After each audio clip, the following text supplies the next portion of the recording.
been in the industry for around about 16 years prior to starting my own company.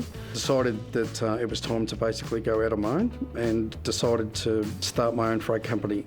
And that was obviously achieved around the 3rd of September 2012. Within 9 months, we were very successful, building a really strong customer base, and we just progressed from there on. So we moved from that location to another location, and we just continued to grow. And as a result, we are where we are today.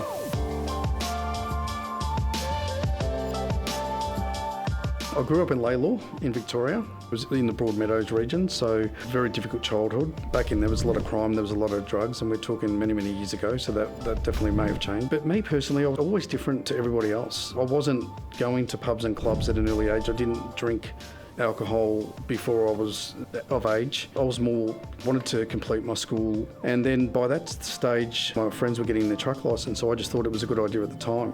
My first job in transport was lugging bricks around as a truck jockey for someone else.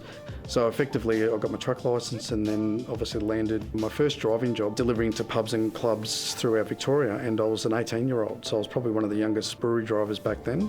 I just felt that there was something better out there for me.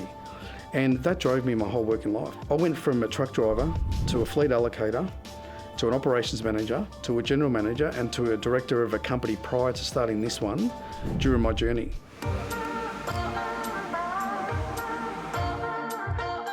I was going to be a freight broker.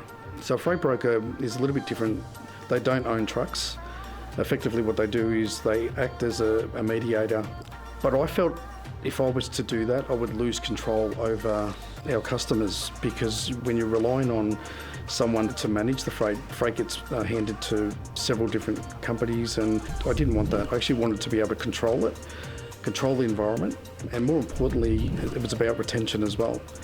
Servicing the customer extremely well, and then it's not all price driven, it's about the service that we provide. Freight Assist Australia was going to be Complete Logistics Solutions, then I changed it at the last minute to National Transport and Logistics, and then obviously we went on to securing shared facilities, and then we grew from there. When I first actually decided to get back into this line of business, there was too much noise in the business. The phone didn't stop. There was complaint after complaint. The service levels weren't up to our customers' expectations. So I thought, how do we separate ourselves from the rest? The objective was to take the noise out of the business, deliver on your promise, get the freight delivered to the customer, and you won't get the noise. The phones don't ring off the hook because the service levels have been achieved every single day. And the reason why we've grown so dramatically is because it's all word of mouth. We're getting a lot of referred business. You have to be a little bit niche in certain areas. You can't be all things to everybody, and I think you have to realise that. Focus on your niche, make sure you've got strong revenues, make sure you're profitable, making sure you've got good staff. Number one rule is look after your customers. There's thousands of companies out there doing the same thing, but there's a lot of companies that they think for today, not tomorrow. We're innovators. We're continually looking at our work environment. Our strategic plan is you build it, they will come. So we aligned ourselves with warehouses in strategic locations, and we went larger than what we needed with the view of growth. We invest in a lot of our own equipment. So we buy the equipment that is suitable for our customers' applications, and we continually review that regularly. We've recently invested in Super Doubles, Super Bs, and that gives us a 210 carrying capacity versus a standard double drop deck trailer set, which is a maximum of around about 135. So we're reducing the amount of our carbon footprint by reducing the amount of trucks on the road by increasing trailer capacity.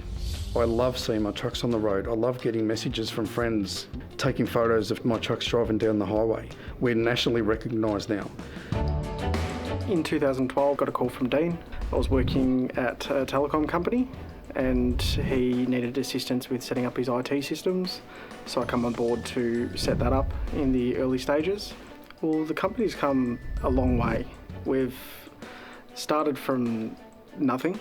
So in 2012, it was just an idea of Dean's, and we've been able to scale that back to 75 plus employees with us now. A lot of ups, a lot of downs. There was a lot of roadblocks along the way. Sleepless nights, working from 7, 9 in the morning till 12 at night. From the very start, I was working from start to finish, from 6 in the morning till 10 o'clock at night to the last truck left. Even when we started this business, I was out there driving trucks. I was loading the trucks. I've been in that environment where you're flogged to death. Effectively, you're wearing multiple hats, and the expectation back in those days was extremely high. You didn't go home until the job was done. I don't want that for my staff. I don't want them doing unrealistic hours to the point that it's not enjoyable and they don't get to spend time with their own family. That's the culture we've created here. We try and maintain a very health and safety work environment for all of our staff. We try not to overwork our staff. Our key is I want my staff to want to come to work. This is Industry Leaders. Still ahead, bulk freight and logistics company Freight Assist's Managing Director Dean Wrigley is joined by his wife, son, daughter and nephew as they discuss the challenges of working with family and surviving the pandemic.